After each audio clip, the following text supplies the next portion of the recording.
ज़ुल्फ़िकार साहब बहुत अहम है इस फैसले की टाइमिंग भी, और नवाज शरीफ साहब वाले फैसले की भी टाइमिंग। अदालतें इस वक्त सिर्फ वो केसेस निपटा रही हैं जिनके पॉलिटिकली किसी न किसी को बेनिफिट हो सकता है, क्योंकि इलेक्शन सर पे है।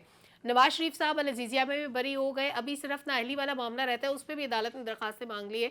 इधर ज़ुल्फ़िकार अली भुट्टो का जो जुडिशल पॉलिटिकल जुडिशो मर्डर था, उस मामले को भी अब टेकअप किया जा रहा है। 9 अदालती मुअव्विनीन मुकर्रर हो गए।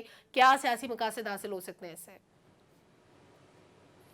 फाइज ईसा साहब से बहुत सारी लोगों को तवक्कुआत थी, लेकिन बड़ी बदकिस्मती से जब से वो आए हुए हैं इतनी पोटेंसी केसेस की उनकी तरफ तवज्जो कम है। आम जो पब्लिक के इश्यूज हैं उनकी तरफ तवज्जो कम है, और जो लाइव टीवी पे चलने वाले केसेस हैं उन पे फोकस ज़्यादा है। पहले आके उन्होंने प्रोसीजर्स वाला केस जो है जिसका आम आदमी से कोई ताल्लुक नहीं था, उस पर बहस होती रही कि इस पे इसका क्या हाल हो सकता है, और उसके बाद अब ये दूसरा केस, फिर तीसरा केस।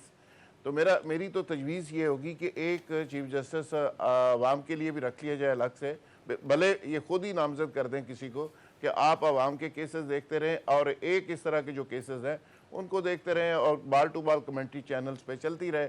देखें, इफ्तिखार चौधरी साहब के दौर में ये ट्रेंड शुरू हुआ था कि एक सुबह 9 बजे टिकर चलता था और वो टिकर डिसाइड करता था कि पूरे मुल्क के अंदर होगा क्या, चीफ सेक्रेटरी क्या करेगा, आईजी क्या करेगा और बाकी लोग क्या करेंगे। आज जिस तरह से जुडिशरी के अंदर जो मामला जिस अंदाज में चल रहे हैं, इस पे देखें मजलूमियत कार्ड मेरा ख्याल है तकसीम किए जा रहे हैं सियासी पार्टीज को। ठीक।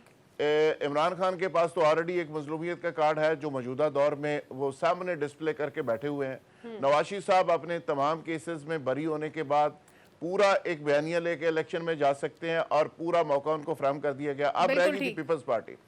पीपल्स पार्टी को भी इस केस के बाद एक मजलूमियत का कार्ड बहुत बड़ा दे के उनको अवाम में भेज दिया जाएगा। यानी तीनों बड़ी पार्टीज मजलूमियत कार्ड के साथ यानी कुछ ना कुछ लेवल प्लेइंग फील्ड हो गई, लेवल प्लेइंग फील्ड हो गई, या कुछ ना कुछ मसाला मिल गया सारी पॉलिटिकल पार्टीज को। कोई प्रोग्राम, किसी पार्टी के पास कोई प्रोग्राम नहीं होगा, ना कोई लायामल है, ना इस मुल्क के अंदर कोई आबादी का मसला कैसे हल होगा, महंगाई का मसला कैसे हल होगा, बाकी इश्यूज कैसे हल होंगे। सारे कह रहे हैं कि जी हमारे साथ बड़ा जुल्म हुआ है। बिल्कुल। और आपको अंदाजा है कि ये जो मजलूमियत का कार्ड है उनका ख्याल है कि शायद इसकी बेस के ऊपर हमें वोट मिल जाए, लेकिन 2023 है, सारी कौम हर चीज को समझ रही है, इसकी टाइमिंग बड़ी इंपॉर्टेंट है।